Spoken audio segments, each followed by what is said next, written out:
Welcome to another Stress Room podcast.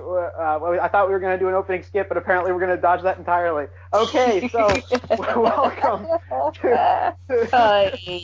welcome to Three People Talk About Things, the podcast. I am a guy that was found off the street, and to my left and right is Miranda Cosgrove. And I'm just here for the food. Damn it, you were supposed to be Miranda Cosgrove. And guy who looks like irrelevant YouTuber discussion channel that I don't even know.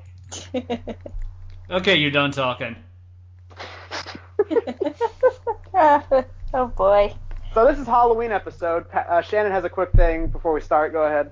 Yes, okay. Today is my brother's 21st birthday, so I just wanted to give a little happy birthday shout out to my brother Joshua. Happy birthday. Meow. I don't have a birthday shout out. Yeah, 21 Pilot. Oh, that was so stupid. Okay, so now we're going to be talking about them horror movies. So, yeah, I've been on a horror movie kick because October is my favorite time of the year. I love Halloween. And so I was catching up on all my horror movie franchises. I was watching them Friday the 13th, them Nightmare on Elm Streets. And, of course, my franchise I'm going to be talking about is Halloween. You know, good old Michael Myers, good old Dana.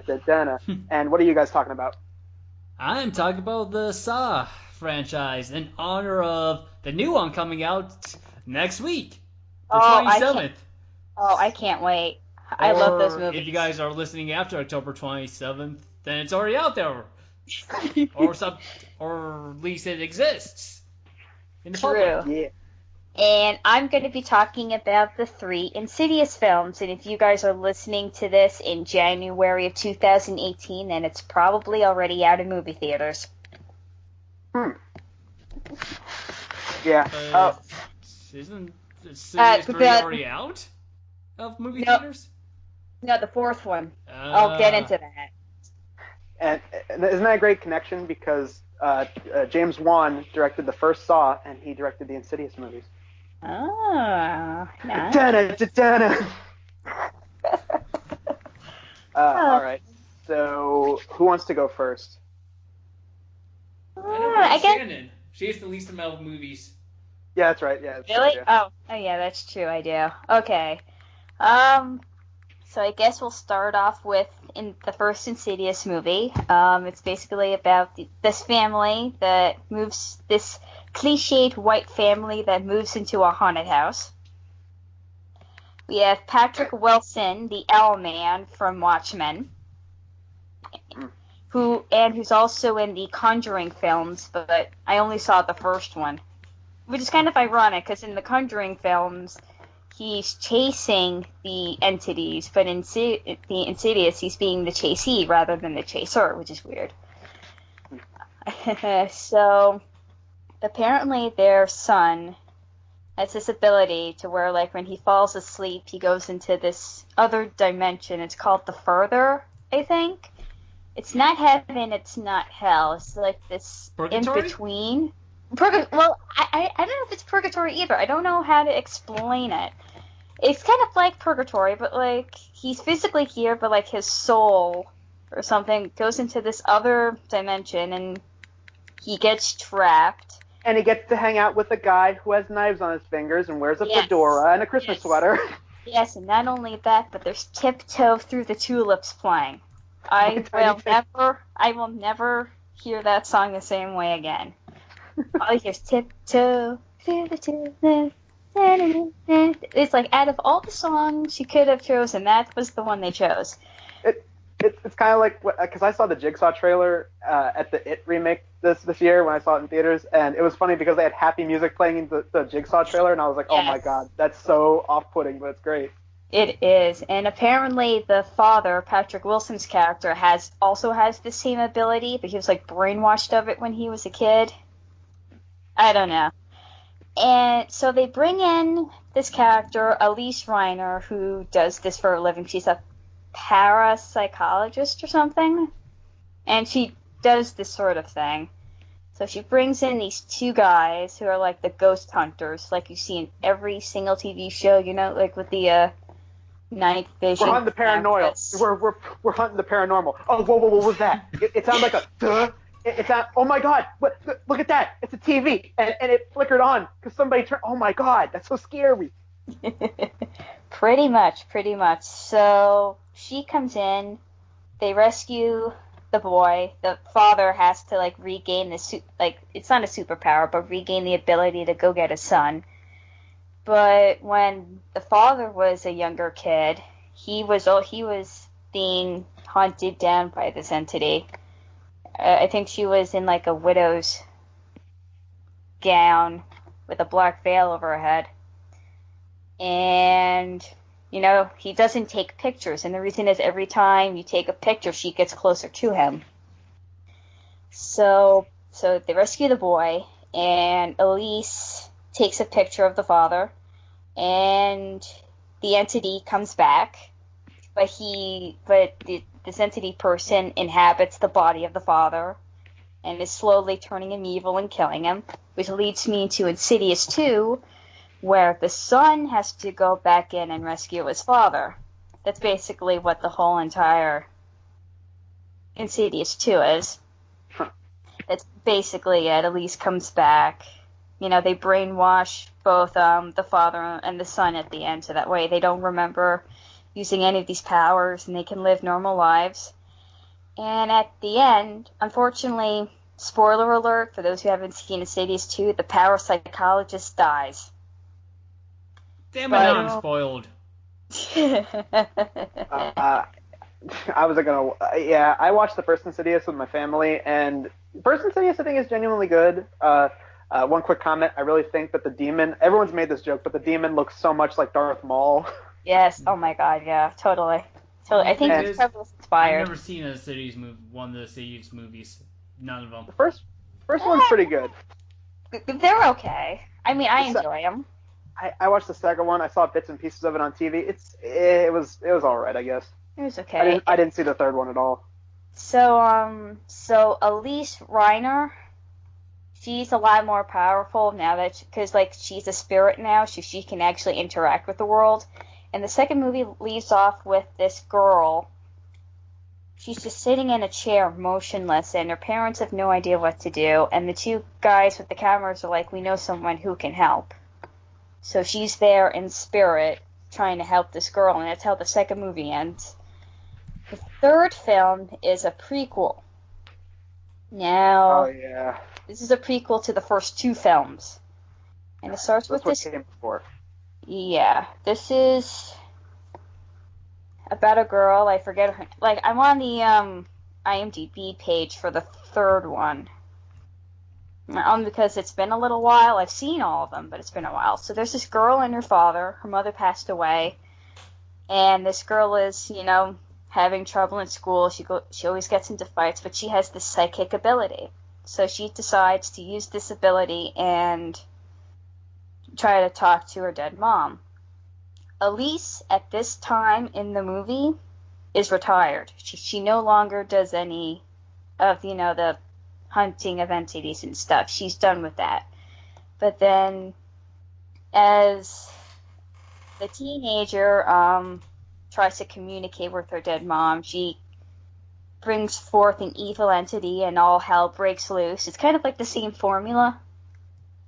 Entity is in a house and then all hell breaks loose. So Elise comes in because the girl's possessed. They have no idea what's going on, and in the end they hold the seance to bring her back, and of course the spirit of her dead mom is there to help her, and happy ending.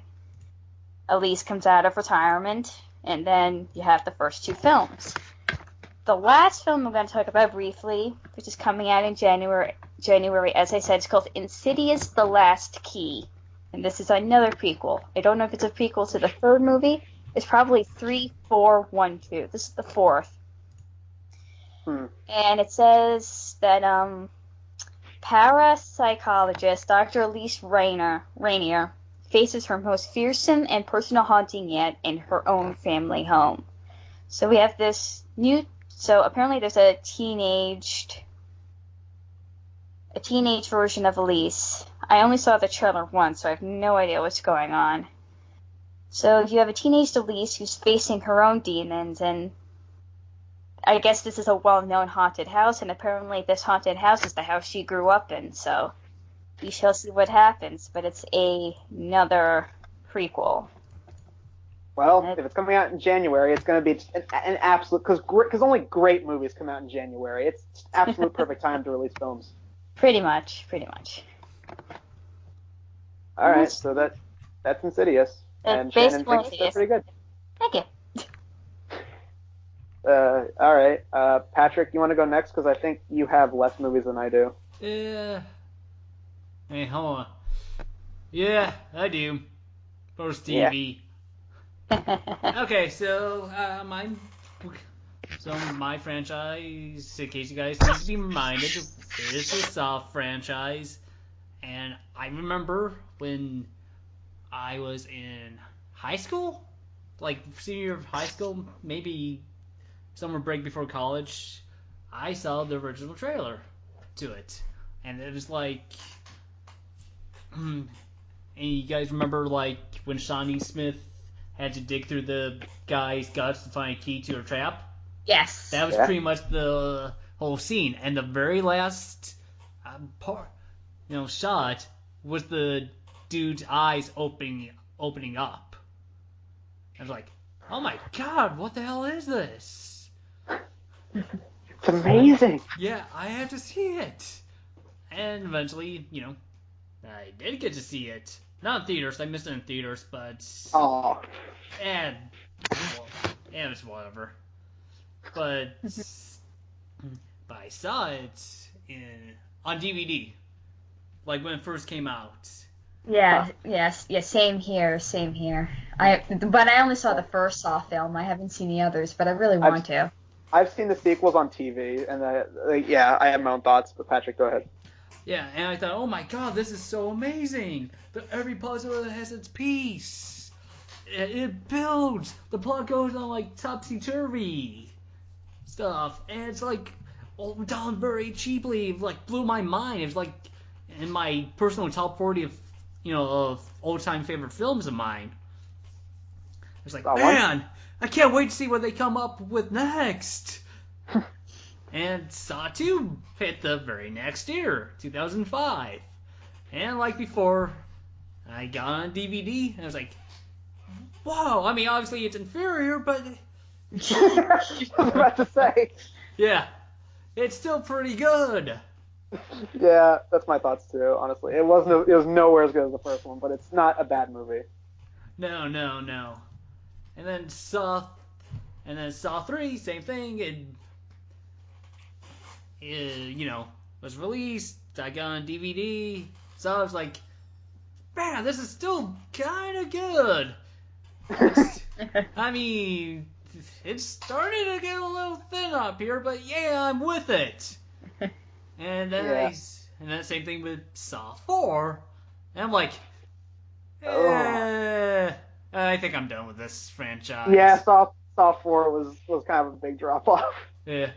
But years go by, and then a couple of years ago, I think 2015, one of the cons I go to, Days of the Dead, got Tobin Bell, as a guest. I was like, oh, really? Yep. Nice. Yeah. And I think it goes to the same year they got Shawnee Smith, or the year after. Huh. She was Amanda. Yeah. Okay, but anyways, I was like, man, I should have something for him to sign. I don't want to drag, the actor's 8x10s if I can help it. And I totally forgot that he was in The Quick and the Dead, which I already own. So I was like, so I got the Saw films on Blu-ray, so I can sign it. Nice. And then, I met him, and it was great, and he signed it. He signed almost the entire, front of it. Which is, he's kind of selfish with, signing space. Look at my name. Oh, yeah, I want to watch a good old classic movie. Let's see. I can go with... What movie starts with S? Oh, Tobin Bell. Awesome. Wait, the movie's not called Tobin Bell? It's Saw? Oh, man, I couldn't tell because of the cover. Yeah, no. Because he also, like, puts the character's name, Jigsaw, and he dates it. Oh, nice. Yeah. But anyways, he's a good guy. If you guys ever get a chance to meet him, you should take it. I've seen interviews, and he seems like a lot of fun. Yeah. Okay, so afterwards, I got a bar was like, I have this Blu-ray with these movies. I'm gonna watch all of them. Yeah. And so, like, over a weekend, I watched all 7 movies from this collection. And, I go back to Saw, like, all the big, great things to it. And also remember that these are all the extended cuts. Oh, jeez. Yeah. Oh, wow. Yeah. Of course, Saw 1, 5, 6, and 7 have very minimal changes. 3 had a shitload of changes. I'll get into that shortly. 2 had a little. I forgot if 4 has a little or, quite a bit. Does it have the artsy transition of the one scene where it shows a person dying in a room, and then they show the door, and then the person walks through the door as if it's the same shot? Probably. Yeah, that was a horrible transition. So artsy. Yeah, okay. So here's the thing. I rewatched Saw. I'm like, man, was I stupid or something? Okay, I don't want to slag it because I still liked it a lot, but it was like, I called it an American classic. I thought it was top 40. And they put that on the poster. Patrick Sturgeon's classic American horror film. Damn it. Yeah, I was like, huh. It's still, like I said, it's still very good. It's still, fascinating to see how they all do it. But man, some of the scenes kind of do drag. And then, of course, there was that infamous car chase between Danny Glover and what's-his-face. Yeah, the guy plays up, and he's like, and they're just zooming in the camera with a fog machine. Extra sounds. Yeah, you're waiting for the camera to hit Danny Glover or somebody in the forehead. Yeah. Ow. Yeah. So, I originally gave a 10 out of 10, I downgraded to an 8. Saw 2, I think I gave it a 7. Well, it was an 8, then I kind of, immediately after the I put it a 7. And it stayed a 7. It was still, as good as it was. That, just a whole bunch of, dudes trying to find their way out. Yeah. Before, the monumental failure of Donnie Wahlberg just came and crushes him. And then Saw 3! That was the biggest surprise with the extended cut. Saw 3, I'm tempted to say that's better than the first one. Ooh. Wait, okay. Wait, question. Saw 3 is the one where Jigsaw technically dies, right? Or is that later? Yes. He does. Okay. From cancer, right? Wasn't that the he whole was theme? dying of cancer, but Saw 3's when, that dude slit his throat and he bled out. Man, what's with entertainment and cancer? It's you can either become a meth dealer with Breaking Bad, or you become a guy who builds traps and tortures people for the greater good. Yeah. And wasn't the theme the whole Saw franchise is to appreciate life, which is very ironic. Yeah, the thing is, Jigsaw puzzles they were meant to be escapable. So if you lived, you get to appreciate life. Just not many people lived. And then when Shawnee Smith took over, she just killed everybody with no escape. Yeah. Yeah, but at the very least, all the extra footage just really helped. Saw 3 just gave it a new life, new dimensions, all that fun stuff. And then Saw 4, they also got upgrades where I thought it was just a kind of boring failure, just became an interesting failure. Oh my god. Well, I mean, like, I think Saw 4 I gave a 5, and I upgraded to the 6 with the extended cut. And then Saw 3 also got an 8. Like, I think jumped from a 7 to an 8. Nice. Yeah. But, you know, we still have, like, this same things, just, you know, what's his face? That cop guy just, you know, I'm walking around, I'm doing stuff. Oh, I'm gonna save this person, or I'm gonna let them die. Do. And then I'm going to open this door, and oh my god, I just killed Donnie Wahlberg for realsies. I had to put in for realsies because he was meant to die in Saw 3. And they cut his death scene out in all the editions. And that pissed Donnie Wahlberg off. I was like, yo, I was meant to die! Why am I still alive? Yeah, nice Donnie Wahlberg. Like, they begged Donnie Wahlberg to come back for Saw 4 so he could properly die. Guess he was that pissed off. Is it my death scene yet? Yeah. But yeah, basically like stuff from 2, 3, and 4. Because those are the movies that, let me try to find the director of them.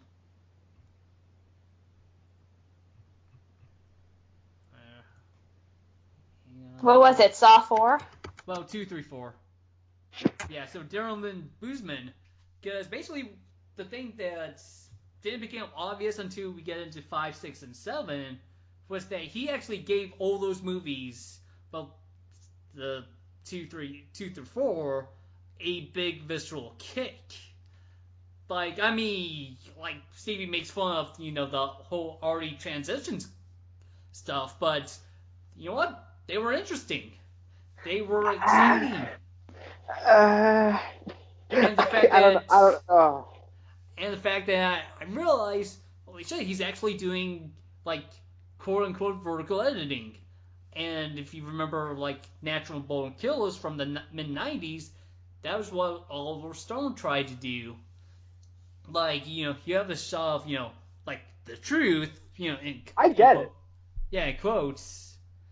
And then, like, he cut straight to, like, a alternate, like, view or alternate edit of the same scene. And, like, Bousman, like, actually did it right. Yeah, like, I was about to say, I'm like, you want to know another movie that had transitions like that? Catwoman with Halle Berry. That's a great movie, ain't it? I only saw it once, and that was when it was in theaters, and that was it. You saw it in theaters? Well, I was in camp, and you know, like on those camp trips, they take you to the movies. I am so sorry. So it wasn't by choice. At least, hey, did you at least make fun of it like I did? I don't think so. All the stupid. Oh, come on, Little Miss Quiet Shannon. Yeah, Shannon's riff. Huh. Wow. Wow. Huh. Yeah, no, and okay. then that was okay. Okay, well, at the very least, like, but as soon as, you know, Bousman was out of the Saw franchise after 4, you kind of can tell that they really fell off a cliff.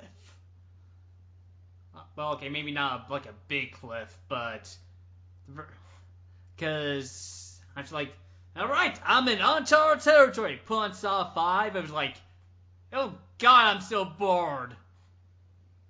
Just like the nadir of it, the worst of the franchise so far. I have no idea about Jigsaw, obviously. It was just like, yeah. Things are happening. Woo! There's no directorial flair. There's just... Everything's just, you know, there. And I think that may have also been, like, the most obvious trap. Oh, yeah. Was it the merry-go-round? Yeah, when, like, all the guys like, well, 6 has to become 1. And then it's like... They become a human centipede. Oh my god. I wish. No, it was like if 6 becomes 1, that means we have to kill 5 of you. Dun dun dun. And then obviously, if you had half a brain, it was like, no, he wants you to work together. It's so obvious. If you weren't so stupid. Well, I think they were written stupid. That's the issue. Well, that's most characters in horror movies. The ones that die first are often stupid. True, and like tripping. Like, run, tripping run. And not getting up. Right, exactly. I'm just crawling. It's like, get up. You didn't break a leg. No, maybe they sprained an please. ankle. Not the way they fall. Not the way they fall. So no, fake. please. No, exactly. You can totally get up, and most of the time, what they just do in the horror movies is just go, no, please, no. It's like, don't beg for your life. Get your ass up.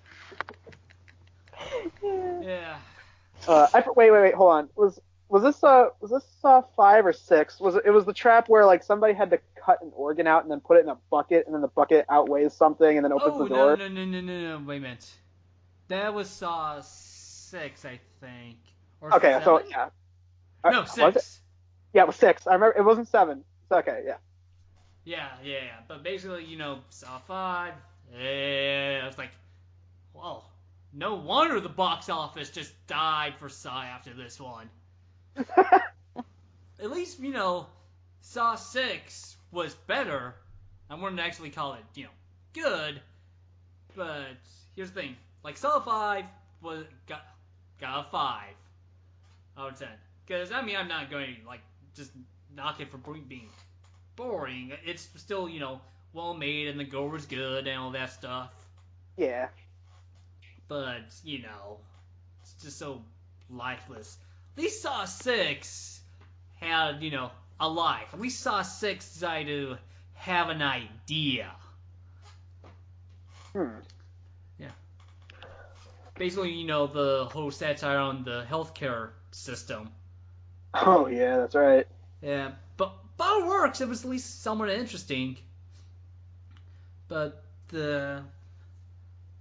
even then, it was more like a case of, no flair, just guy walking around doing things. And then he gets a shaggy dog ending because his son wanted to avenge his father. He was a little bitch. And decided to disobey his mother because he was a little bitch. I love your description. It's perfect. When you said shaggy dog ending, I'm like, wait. So Tim Allen catches a frisbee in his mouth? No, you never heard a shaggy dog ending properly described? No, I never heard that term, actually. Okay, so basically, where it originates from is from a joke. And it's like, some rich guy loses his shaggy dog and he puts out posters. So this random kid goes out and searches the town for the biggest, shaggiest dog he could find, and he finds it. And he goes up to the guy. He takes a look. He's like, "Not that shaggy." Oh, okay. So it's like that. Oh, God. Okay. Gotcha. Oh my God. Yeah, it really did have a shaggy dog ending. You're right. Yeah.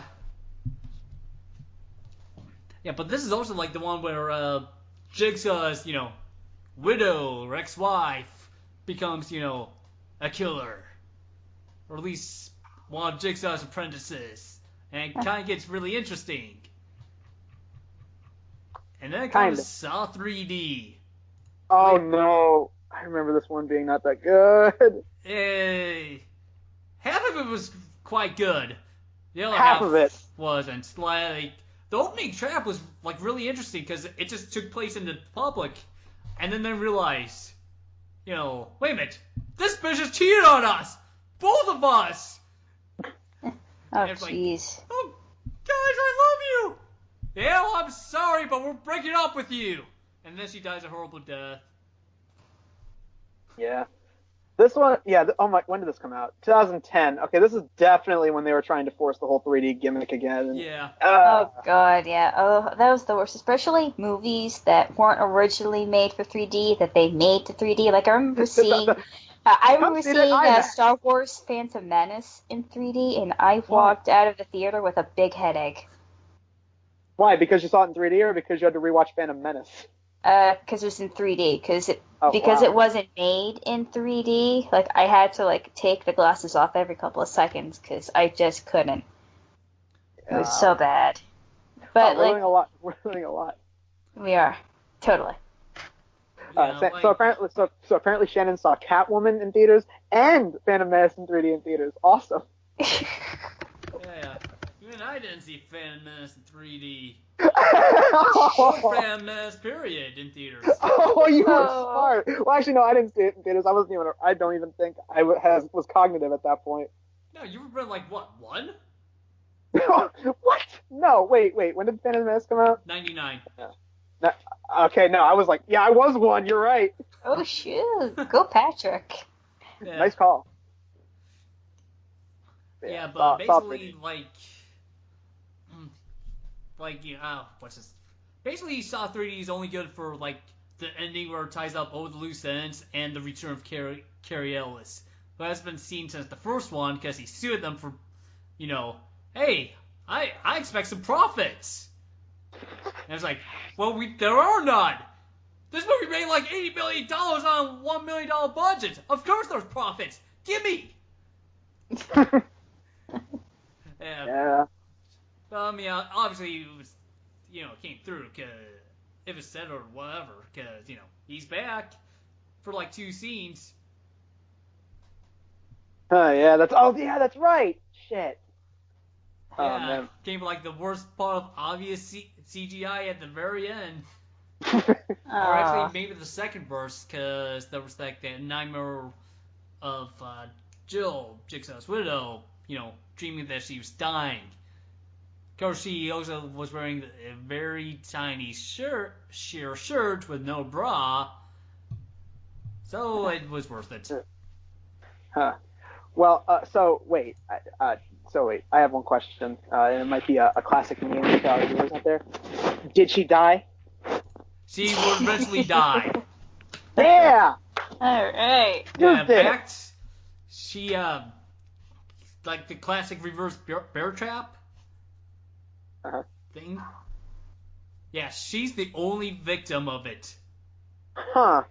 Yeah, because everybody else, like Shawnee Smith escaped it when Costas Mandylor got into it, well, at the end of 6, he escaped it. But not Jill. She died a horrible death. Hold on, the bear thing, is that that big helmet thing? Yes. Oh Yeah. god. Oh god. It's classic Saw. You can't have a Saw movie without that. Yeah. Yeah, It's Jigsaw's signature. True. Yeah, but this was also another 5 out of 10 movie. It was whatever. It was there.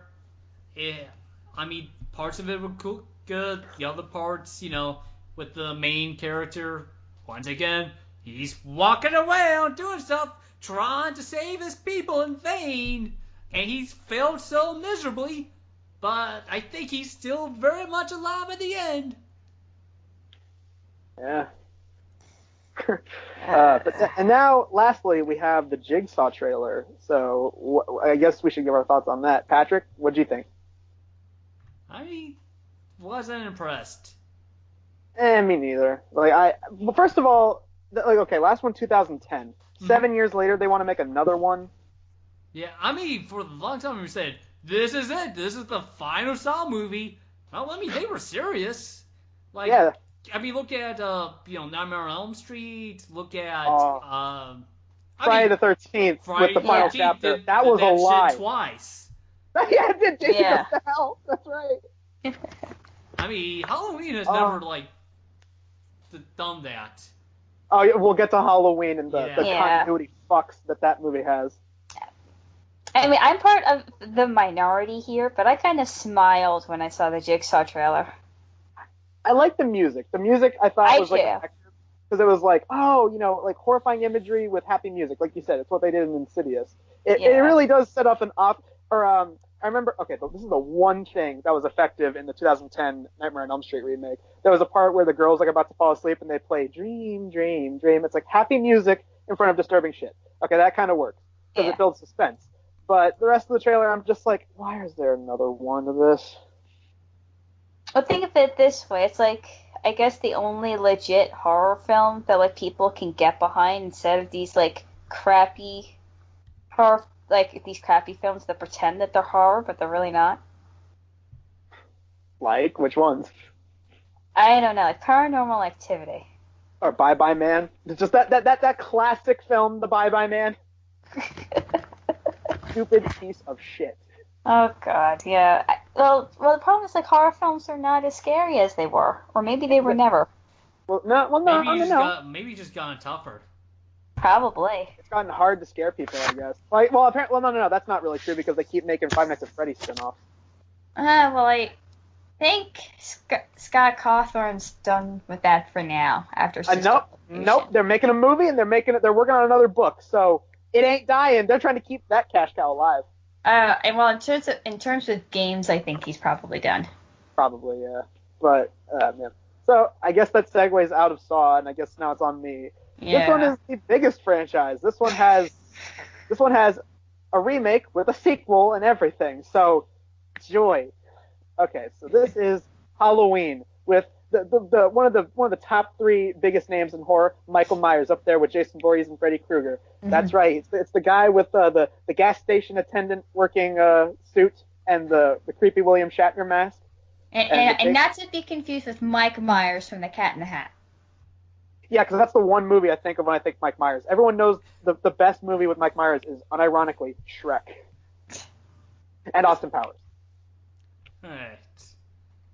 But I was about to say, hey, that's not how you say Austin Powers. Nice. Okay, that was good. But could you imagine if they redid Halloween and the next one had him wearing a Mike Myers costume? Oh God, no. Did you guys see Baby Driver? Yeah, a little bit of it, yeah.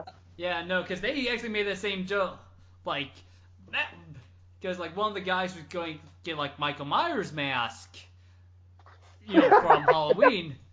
And instead they got Austin Powers mask. It's like, dude, what the hell is this? It's Mike Myers. No, the killer from Halloween. No, that's Jason. That's fucking perfect. Oh, God, I need to watch that in full. That's perfect. Oh, my God. Okay, well, yeah, Halloween. Here we go. So the first one came out in 1978, I think, and it was directed by now revered director John Carter, who we also know for or John Carpenter. Yeah, I'm stupid. Yeah, I was about to say. John Carter. That was that mediocre Disney action space movie. John Carpenter, also director of the classic Thing remake. That's a great movie. Yeah. And honestly, wait, let me look this up. He directed the first 2 Halloweens, right? Just the first. Oh, okay. So wait, who did the second one then? That was Rick Rosenthal, I think. Yeah, Rick Rosenthal. You're right.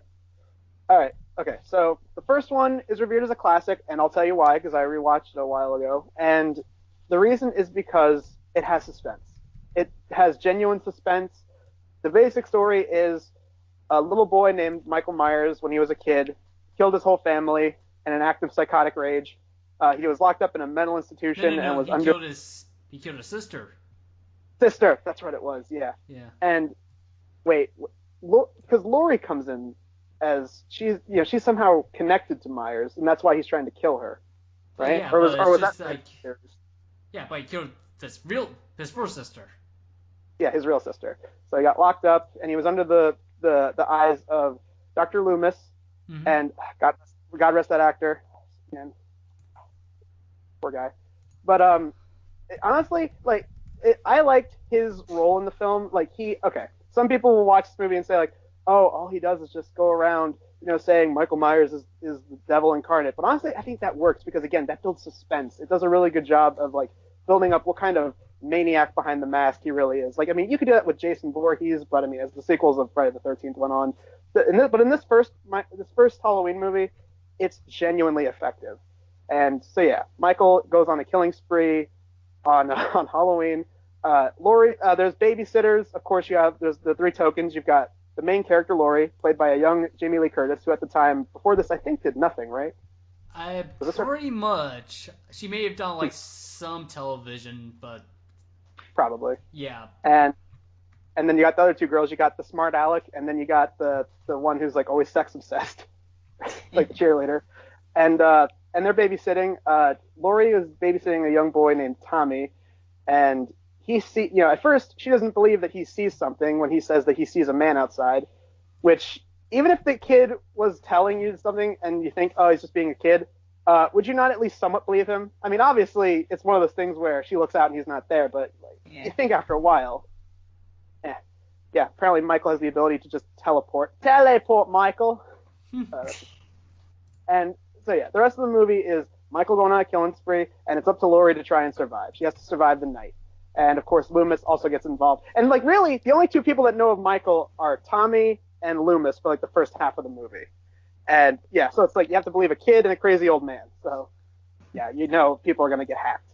And people are hacked, and the blood and gore effects are really damn good. And, like, here's the thing. I watched But there are none.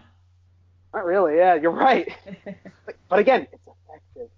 It works so good. Yeah. And here's the thing. I love the documentary because in the documentary they're like, man, we were making this movie. We thought it was going to suck. People were going to hate this. They're going to say it's one of the worst movies ever made. And then they're like, but then the movie came out and people loved it. And it's like, yeah, hell yeah. There you go. You made a surprise hit. So yeah, first Halloween ends on kind of a cliffhanger. Like you could technically say that maybe it didn't need one, but they did it. It led to a sequel. Fantastic. And the second one is probably the second best movie in the series, and we'll see because with the sequels, they get progressively worse. The second one is basically the first movie. You know, you got Laurie running around trying to get away from Michael, except in this time, it takes place in a hospital. Well, she didn't do much running. She didn't do much moving. She didn't do much... of anything. But, okay, yeah, you're right. It's more Loomis trying to catch up with Michael, basically. And, oh god, the ending of this movie is probably, like, really should have been the end of this franchise entirely, because this was the most effective way to kill off Michael. He gets shot in the eyes, blood runs down his eye holes, and then Loomis sets off, like, some kind of gas main in the hospital and blows himself and Michael up. And you're like, okay, so they're definitely dead. But yeah, overall, it really was the second one is a genuinely good movie. And if you want a genuine sequel out of the first one, this is probably the closest thing. Again, the first one didn't really need a sequel because it was kind of like ambiguous. Like you see Michael's, what you think is his dead body, and then they look out the window and he's gone. Like really, they could have ended it there as like kind of like a, oh no, it's not all good. Yeah. Okay, but the sequel exists and it's fine enough as it is. So he did not die. Because I know I remember I saw the first two in high school, and for a time I thought the second one was better than the first because, you know, the second one had gore and gratuitous nudity. Actually, visible nudity. Or so I thought.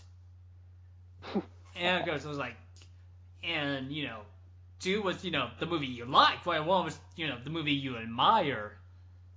And then, like last year, I think, that was when I won, like, tickets to see the first two in, well, not like a theater, but, like... An area. Actually, no, I take that back. It was a theater, but it wasn't a theater. Yeah. Yeah. And then it was like, oh, I now get Halloween. The first one, I get why it's so good. Yeah. And then, like, the second one, I thought, wow, this doesn't hold up. But it does have a nice apocalyptic feel. Yeah.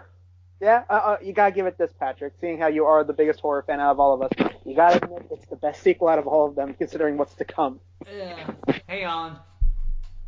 Well, at least we could say the only consistent thing throughout the whole entire Halloween films is the theme. Yes, well, not really. Ish. No, then we get to the next one. Halloween 3, Season of the Witch, also known as why was this in the same series? Now, we all know nowadays why, because they tried to make it an anthology, that this one was going to be a new story. However, and here's the way I see it, and most people say this, it's not that bad of a movie. Is it a Halloween sequel? Hell no. But if they got rid of Halloween 3 and just called it Season of the Witch and just made it its own film, it probably would have done pretty well. You know, like there's a lot of films nowadays that do that, where if they took the name of a popular brand and took it off the movie, it probably would have done well. Cough, cough. Most Sony reboots. Cough, cough. Exactly what I was thinking. It's like okay, it has kind of an interesting concept. You know, you got this businessman who wants to bring Halloween back to its sacrificial origins, and it would have been like, okay, I'm trying to remember this. What he did was he has these masks built. He has specifically 3, and people apparently buy up all of these masks because we live in a world in this movie where apparently everyone just buys the same brand instead of buying different brand of Halloween costumes. Okay, let's go with that. It's like watching a commercial for like a fast food joint where everybody's eating that fast food joint's food and nobody else eats that stuff. Nobody else eats anywhere else. Yeah, everyone has the masks, and these masks have an activation code or chip or something where when they play the Silver Shamrock commercials, which is easily the best part of the movie, the Happy Happy Halloween, Halloween, Halloween, that's the best part because that song is so catchy. It's addicting. But yeah, every time they watch the commercials with the jingle playing and they're wearing the masks, apparently bugs and snakes come out and eats the person's face. There's that.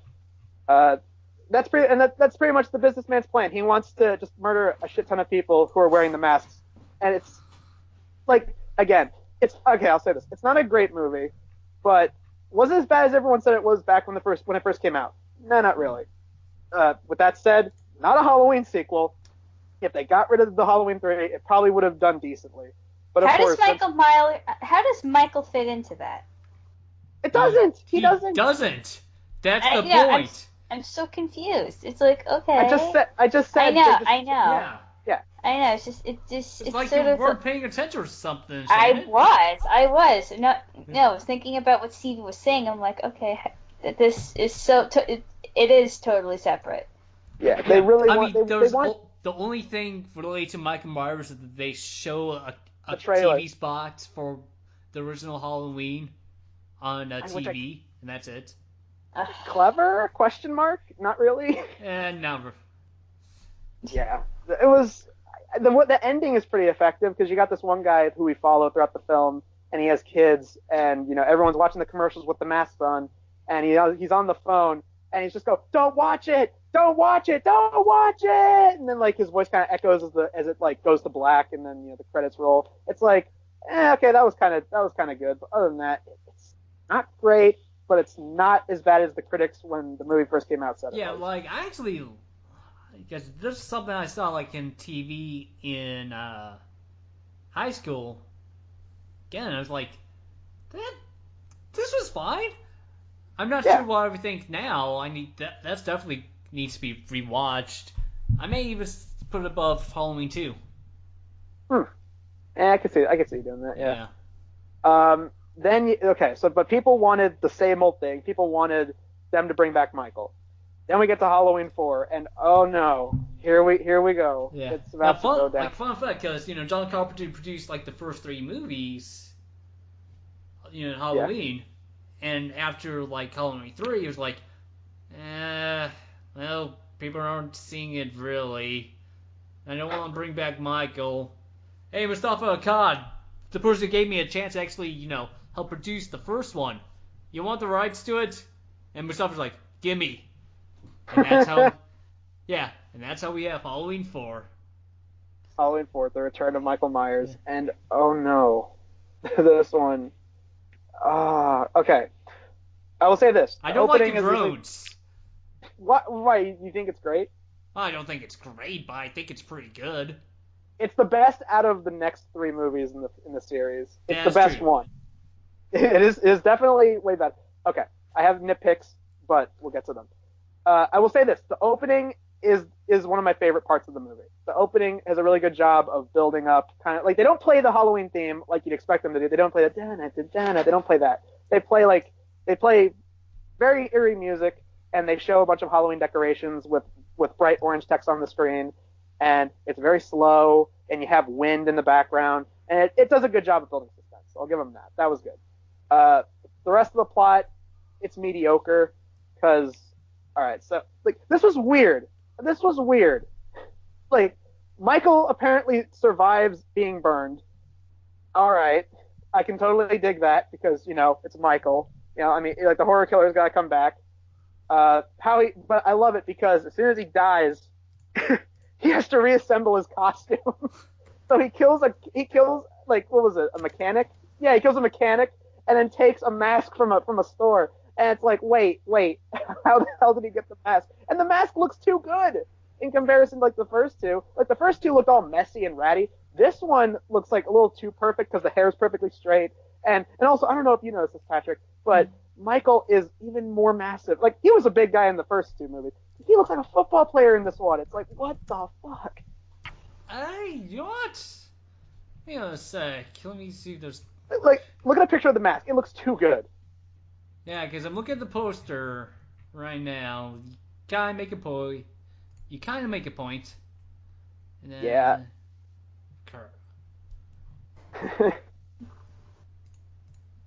Okay, I'm seeing stills, and yeah, that is one big mask, but... Okay, I see a picture of Michael, and yeah, he kind of looks... Yeah, I'm not sure about, like, he looks thicker, yes, but I don't there you know go. if That's it's, the like, word. anything, like, noticeably so. Thicker. That's the right word, yeah. We introduced a new character in this one. We have I forget if they established it later or if they established it, because I watched this like a couple weeks ago. Her name is Jamie, and she is Michael's niece, correct? Yes. Yeah. So obviously, since she's blood related to Michael, and Michael, at this point, we've established that he's trying to kill off the rest of his family. Obviously, she's got to become a target. I forget if they even remotely mention Lori at all. I forget. Maybe at the very first, minutes. Maybe. Yeah, this is Michael Myers. 10 years ago, he killed everybody. Except his sister. And then She got away. Wake up and killed everybody. Yeah. He wakes up, kills a bunch of people. And so yeah, we focus on Jamie for the most of it. She has a step family. She's got a stepmother and all this kind of stuff. And of course, we focus on Loomis, and Loomis is just going around talking about the evil of Michael. I will say this: one scene I thought was great was the scene with Loomis and the truck driver. I thought that was pretty cool. That was a good kind of because he's talking about the truck driver's talking about evil in the world. Like, wasn't the truck driver a priest or something? He was some kind of religious guy. Maybe, I don't know. It's been a while. All I remember was the gas station scene. Yeah. When Loomis just shows up and sees the destruction. It's like, Michael, and then Michael blows the fucking thing up. Yeah. So yeah, there was that. I forget if the chasing Jamie in the car was in this movie, or if that was in the fifth one. But I love how even Michael, whenever Michael chases someone and he walks slow, that's kind of eerie. When he's chasing after Jamie and he's driving slow in the car, I'm like, okay, that's a comedy skit. It's like he's driving the car slowly and he somehow still catches up to her. It would have been really funny if someone did a spoof of that and she was running and the car's out of frame. She turns around, the car's right in front of her. It's so bizarre. So basically, yeah, Loomis is going around, and then, okay, here's the dumbest part of this movie, and it also carries over even more so into the fifth one, the pranksters, because you've got tons of people running around dressed up as Michael, looking like they're about ready to kill somebody, and then these cops show up, they're like, freeze, put down your weapon, and he takes the mask off, he's like, whoa, it's just a prank, and I'm like, oh my god. Yeah. No, and they do that in the second one too. A little bit, but it wasn't as obnoxious as it was in this one. Or the fifth one does it way worse. The fourth one was only kind of establishing how annoying that was going to get. Yeah, I mean, at least with I would say this, the fourth one has moments of brilliance, especially the ending. Yes. But, whatever. That's the thing. It's just, and overall, yeah, go ahead. It's just whatever. Yeah, and so this one ends with, a bunch of cops, a bunch of townspeople, all this kind of stuff, gather together and they gun down Michael and then they throw him down a well. He goes falling. It would have been really funny if he goes down the well and you just hear the goofy and so yeah, you're just kind of assume he's dead there. It's like, wow, I can't tell if being blown up in the second one or that was a better way to go. The second one was better. But so yeah, he just goes down the well, and then they establish at the end of this one that Jamie becomes a killer because she kills her stepmother. Dun dun dun, and she's wearing a clown costume just like Michael was when he was a kid. Dun dun dun. And Dr. Loomer's like, no! Dun dun dun. So how awesome is it if that's going to be the focus of the next movie? Like she's going to be like the next generation of Michael's killings. Guess what? Nope, that's completely ignored. It isn't. Yeah, the fifth one just has Michael being the killer again. Like, okay, if some people say like, oh well, you can't have a little girl being the killer, have her grow up. You know, that's what they did with Michael in the first one. I don't know. Oh, okay, then you get to the fifth one, which is worse than the fourth one in almost every way. But the worst is yet to come, my friends. We'll get to that.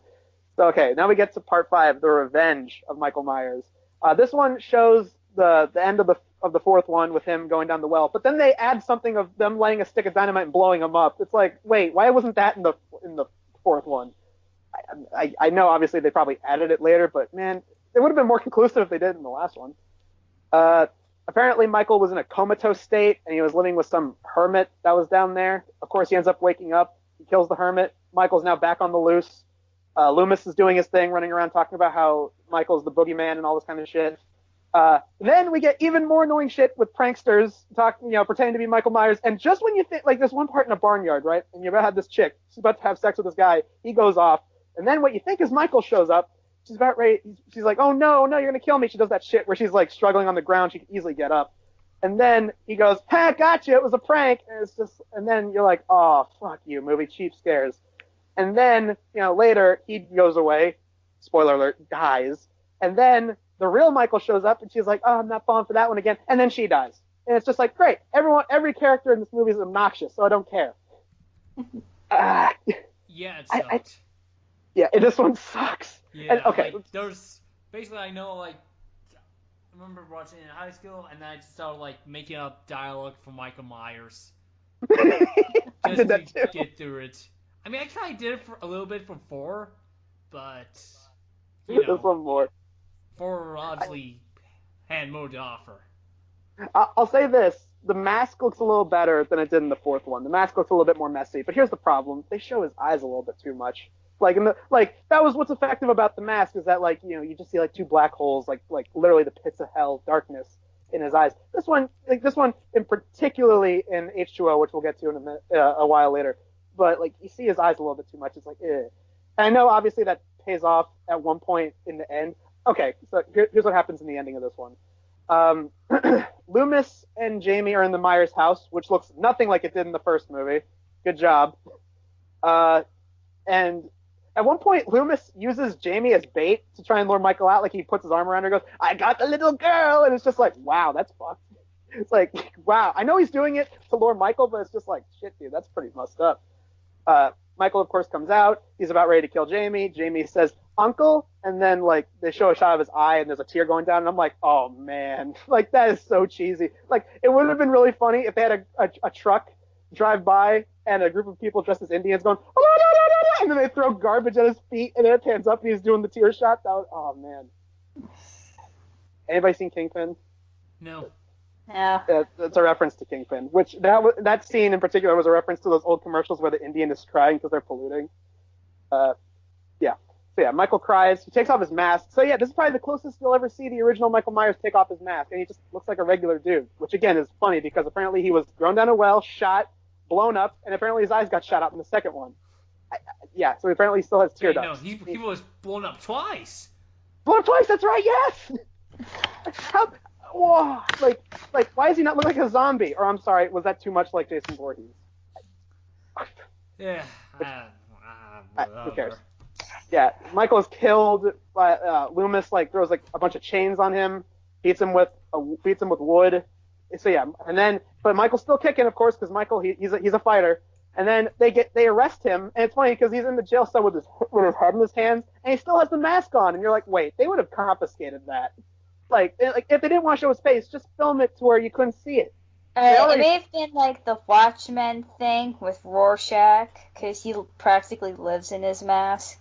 And you're right, because like in the comic and the movie, they confiscated Rorschach's mask, and Rorschach was like, my face, you took off my face. But here's the thing, Watchmen was pretty good. This wasn't. True.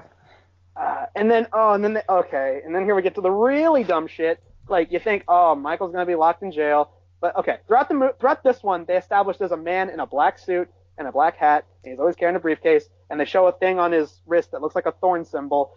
And this is why people refer to parts 4, 5, and 6 as the Thorn trilogy, and part 6 elaborates on it in the worst way possible. And this one ends with a cliffhanger where the jail cell is busted open and Michael's back on the loose. Then we get to part 6, which is the worst of the movies. Am I right, Pat? Yeah, I think 5 is worse.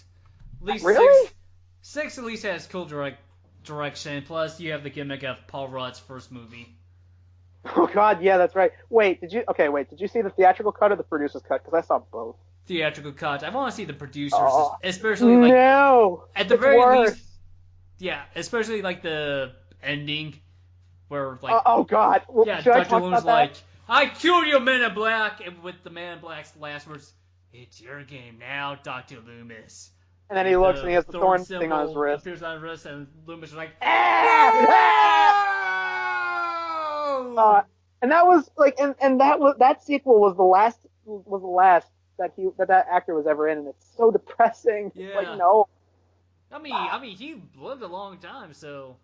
Yeah. He was old. Like, clearly, they wanted him to come back for more sequels after that. But it's like, why? Like, I know obviously to get him back in more movies, but it's like he was old, so it's like don't keep forcing him to do this shit. But okay.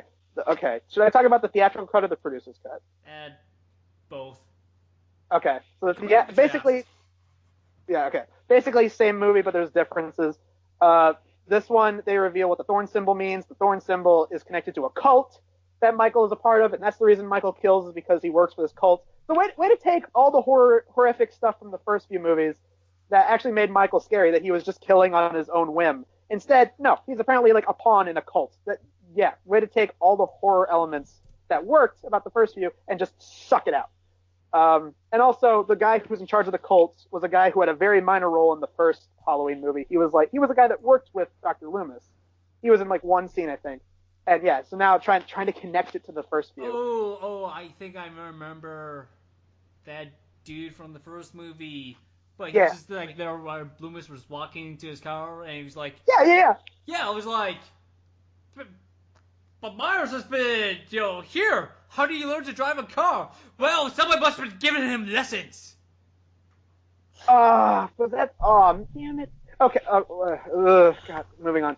The main character in this one, or at least I think was supposed to be main character, was, in the producer's cut for the most part, and I guess most of the producer's cut, and whatever, is Tommy, the boy from the first movie. And they introduce him by looking across the street through a telescope at a woman who's getting dressed. That's a great way to introduce our main character, by making him a fucking pervert.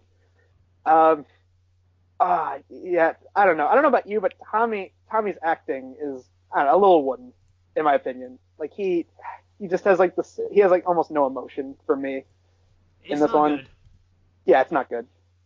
Jamie, in the producer's cut, Jamie lives, and in the producer's cut, apparently the cult made Michael have sex with her. So yeah, Michael created an inbred child with his niece. Thanks for that imagery, movie. Really did not need that. In the theatrical cut, Jamie dies because Michael kills her in a barn or something that she's running away from him. So yeah, there's that. The theatrical cut has more of Michael killing random people, which I guess works to the movie's credit, to the theatrical version's credit, because it's like, okay, Michael killing random people. Okay, that's the thing that a lot of people want to see in a Halloween movie. But But in the producer's cut, they focus a little bit more on the Thorn cult, and there's a lot more of Dr. Loomis in the producer's cut. And like Patrick said, in the producer's cut, there's a part where I shit you not, they stop Michael by putting stones on the ground in a certain pattern, and they freezes it in place like a statue. What? That sounds so stupid. Yep, and then they take the mask off, and then you find out it was actually the cult leader, and apparently Michael is now running around dressed up as the Men in Black. So now Michael's free on the loose again, and then of course, like Patrick said, the fucking thorn symbol shows up on Loomis's wrist, and he screams and goes, "No!" Ah! That part was dumb. In the theatrical cut, Tommy beats Michael to death with a pipe, and it looks like Michael's bleeding green for some reason. I don't know what the hell that was up with. And there's also a bunch of really annoying strobe effects. And yeah, that's the end of Michael in the theatrical cut. And then there's like the ending is so weird in the theatrical cut because it's like our ragtag team of survivors are like, "Come with us, Dr. Loomis," and Dr. Loomis is like, "No, I have some unfinished business to take care of." And then he walks away, and then it cuts to the mask that Michael wears and a needle next to it, and you hear Dr. Loomis screaming, and the audio is taken from the producer's cut where he screams. So what the hell was that even supposed to mean? Was it implying that Loomis was Michael or some shit?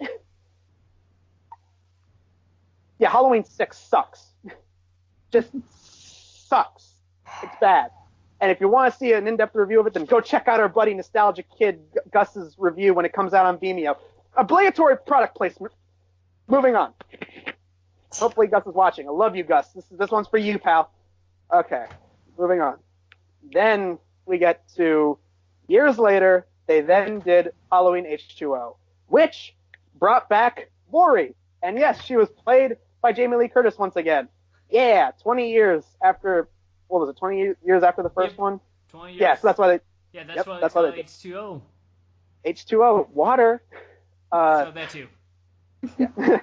And so in this one, this one takes place after the first one. So in this one's continuity, 2 through 6 didn't happen. All right. So in this one, Jamie moved to California. Was it California? I don't know. Yeah, she moved. I think it was. And she has a new family. She changed her last name. She has a son, and it seems like her life is perfect. There's actually a lot of references to classic horror movies. Like there's one part where she's driving, or I think it was her, maybe it was somebody else driving, and the music sounds a lot like the music from Psycho. That was kind of cool. Well, yeah, but remember Jan Lee from Psycho was in this movie, who's also Jamie Lee Curtis's mother. Yeah, so that was definitely, I like that. Like, the one thing I didn't like about this one is there's way too many jump scares. And I know this was like an early 2000s or late 90s movie, but oh god, the jump scares are pretty annoying. There's one part she's looking at like a shop window, and then Michael shows up into the reflection, and somebody taps her on the shoulder, and then boom, she turns around, and it's not Michael. It's like, oh man, come on. Was it LL Cool J? No, oh no, we'll get to LL Cool J. It's that would have been equally horrifying though. Yeah, so like I think the first half is a little slow, but the last half of H2O, when it actually gets to Michael versus Laurie, it becomes badass as hell, man, because Michael takes so much physical damage from Laurie, and Laurie is just like sick of Michael, and she just beats the hell out of him, and it's amazing. And even when you think they're going to do a cliffhanger ending, they say fuck that, because Michael gets put in an ambulance, but then Laurie gets a gun, takes the ambulance, and she speeds off into the night.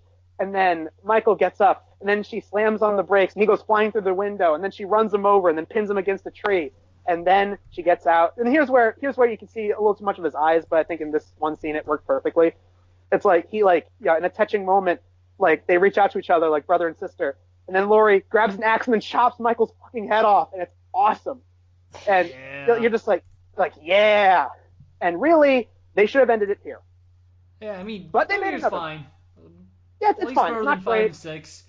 Yes. Maybe better than 4.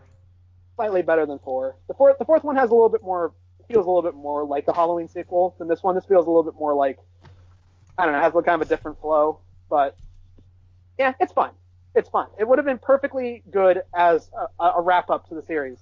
Yeah. But they made another one, and they made it Halloween Resurrection. And this is the one you're on your own, because I haven't seen this one. Oh god, I remember, speaking of our buddy Gus, I remember when Gus was writing the review for this, me and him watched it together and we took notes. This film is so bad, at one point they look out and what's supposed to be the sky is a set. I shit you not. There's rafter lights and it's a studio, and they forgot to put in a night sky in the background, and it's laughable. Oh, okay. Oh god. So this one because there's the only thing I really know about this is one, Jamie Lee Curtis finally dies in this. Yes, in the beginning. Yeah, and 2, from because I actually saw her do a panel, and that was like one of the questions about, making this movie. She demanded long hair because, like, I'm going to be in a mental institute. How am I? Why is my hair going to be short? Why am I be clean? I'm not taking care of myself. Huh. Yeah, and there's like, I got a point. So yeah, like you said, Lori gets killed off in the beginning because she was in a psych ward. Okay, yeah, and then to backpedal, what they do is they tread over the ending of the last one and say that the person that she killed wasn't Michael, but Michael switched his costume with a guy who worked for the hospital that the ambulance was taking him to. The ambulance driver, I think. Yeah, and the reason he couldn't speak was Michael choked him and ruined his vocal cords. It was stupid. They should have just ended it. Oh, okay, and that gets dumber. Here's what this movie's big trend was. They were trying to make it like a shaky cam, kind of like Blair Witch kind of thing, because in the movie, after Michael's loose, it turns out there's a reality show where they put a bunch of people in a haunted house. Of course, it's the old Meyer house, and a bunch of dumb teenagers who you don't care about are running around in the house. And Busta Rhymes. Yeah, oh yeah, Busta Rhymes is like one of the producers of the show, and he shows up. I will say this part was funny. He thinks it'd be funny to prank the people in the house, so he dresses up as Michael Myers, and then the actual Michael Myers shows up behind him, and then he turns around and just like, no man, I'm playing Michael Myers. Like if they see us together in the same shit, they're not gonna think it's scary. All right, do you get it? And he like taps him on the forehead. Not your shit not working up in there. Damn. And he just like walks away, and then Michael just like turns the opposite direction and leaves. It's like, what the hell was that? That was kind of funny. But the rest of the characters you don't care about, like, at all. They're just generic teens, when they get killed. I will say this, there were some creative kills in this. Like, at one point, Michael gets a tripod and then jams it through a dude's neck. That was kind of cool. Other than that, dumb. And then, oh god, the ending. And, of course, there's one survivor girl, and, she's cornered by Michael. She tries fighting back. She hits him in the head with something. She ends up getting gasoline spilled on the floor, and she lights... I forget if her or Busta Rhymes light the fire. Busta Rhymes comes back, and he starts spitting some one-liners at Michael. He's throwing out some great ones. He's throwing out, "Hey Mikey, happy fucking Halloween!" And there's another one where it was like trick or treat, motherfucker. And it's just like, oh, it's so cheesy, but it's kind of great. And I remember the one thing I loved when Gus reviewed it when we watched it together, when he goes, "Hey Mikey," and Gus just went, "Yeah, happy fucking Halloween." "Oh, thanks, man. Hey, I think I'm getting a lot better." And then he gets engulfed in flames. And he just goes, "Oh God, no."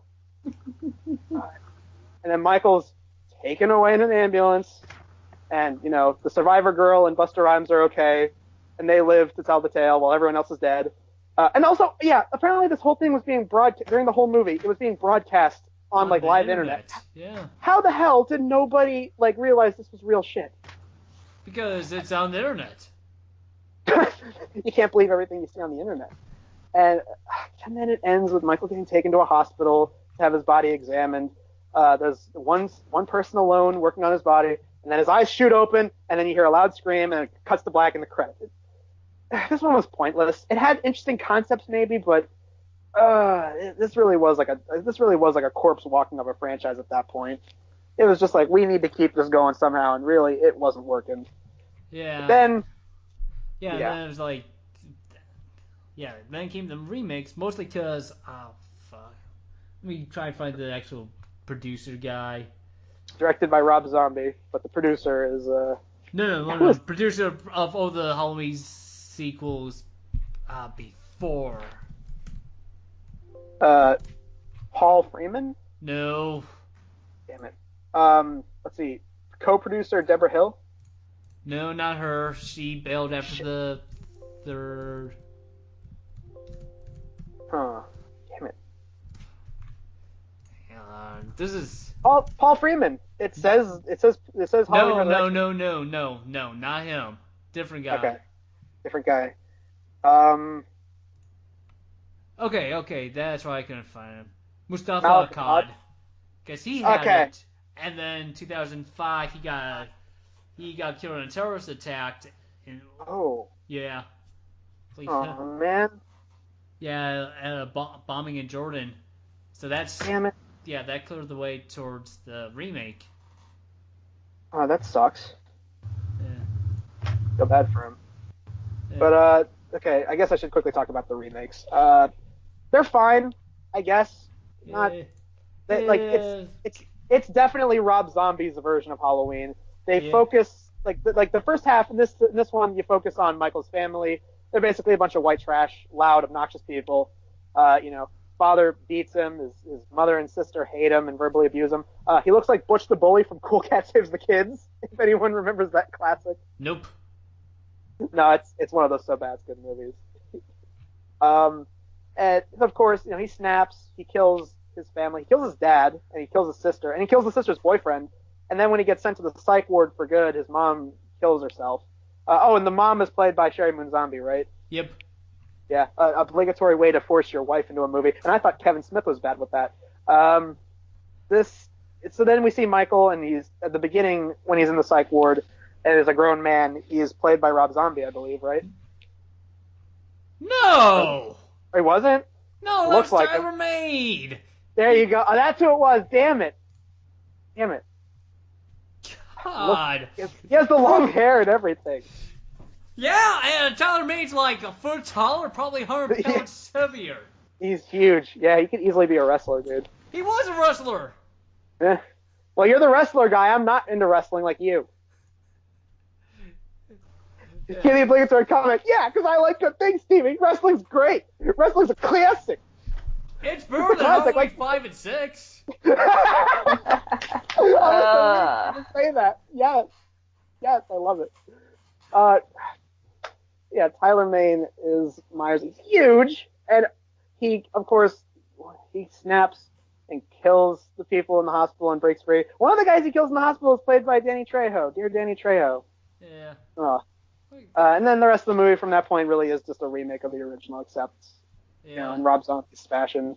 The second one doesn't actually try to remake the original second movie. No, but this it's like one dude's own thing and sucks at. Because the first one, I actually saw the first remake in theaters. Yeah. And it was, it was fine fan fiction. Oh shit! I actually made that. In this part, I actually kind of made that in a nice way. Because it was the first half was actually kind of interesting, even though it's very unnecessary. And then the second half was just the first movie again. Yeah. But the second one was just utter garbage. Yeah, the second one, I barely remember anything from the second one. I remember Michael says something. He actually speaks, and it's like, what? Yeah, no, here's the thing. I saw the director's cut. He doesn't say anything. Yeah, in the director's cut, he doesn't say anything, but in the actual cut, he says, one basically, word. The only thing I actually do remember was Weird Al is in the second one. Yeah, Weird Al. Weird Al. Why? Okay. I remember, the second one has, a bunch of weird psychological shit with Michael. He sees the ghost of his mother. There's, the ghost of a horse for some reason. You're like, what the hell is that? Yeah, the ghost of him as a kid again, but it's not played by the same kid, because apparently the first kid grew too tall. Oh, my God. Yeah, no, that's actually a true story, because I met... Yeah. Actually, for the first remake, I've met most of the cast. Oh, shit. Yeah, and... Yeah, the guy who plays, Michael, the first girl in the first remake, the little kid version. Yeah, he's fucking tall. He's taller than I am. Oh, wow. Huh. Wow. So, yeah, the second one, I don't remember anything. I don't really remember liking it that much. I remember it being stupid in a lot of parts. Yeah, it's dumb. And now they're working on another one. It's coming out next year, 2018. Yeah, yes, I'm on the IMDb page for it. And Jamie Lee Curtis is supposed to come back, right? Yeah. Yep. Yeah, she's signed. And apparently, Horror Hound, my number one convention, apparently the plan is for, next year in Indy or, not Cincinnati, because that's already, they already have their theme, but, Indy or wherever. They're supposed to try to get, a Halloween reunion. And they're going to try to bring Jamie Lee Curtis, back to this one. Huh. Because she did one Horror Hound, and she made it very clear this was the only convention she will ever do. Ever. Huh, that makes sense. Yeah, but now that it's hey, you want to change your mind, Jamie Lee Curtis? So, Who knows? Huh. Yeah. Yeah, so I'm reading on the IMDb page for the new Halloween film coming next year, and apparently this is going to be a direct sequel to Halloween 2. Yep. Okay, so apparently H2O now didn't happen at all. Right. No. H2O acknowledged Halloween 2. Oh, did it really? Oh, crap. Yeah. Earlier I said that I ignored 2 through 6. Oh, shit. Okay, so it did. I It thought I did said follow it, up on. but I didn't actually pick up on it. Yeah, you didn't call that one out. You No. didn't go no at that. Oh man, it's okay. I get it. I needed to be corrected, and you're the best person to correct me, Patrick. Yeah. So I guess the filmology for the Halloween films is 1, 2, H2O, and now this one. So we only have 4 film Well, I mean, H2O doesn't count with the new one. All right, so it's just 1, one. 2, and the new one. This one. So technically, lore-wise, we only have 3 Halloween films. The other ones are just filler. Someone, yeah. Huh.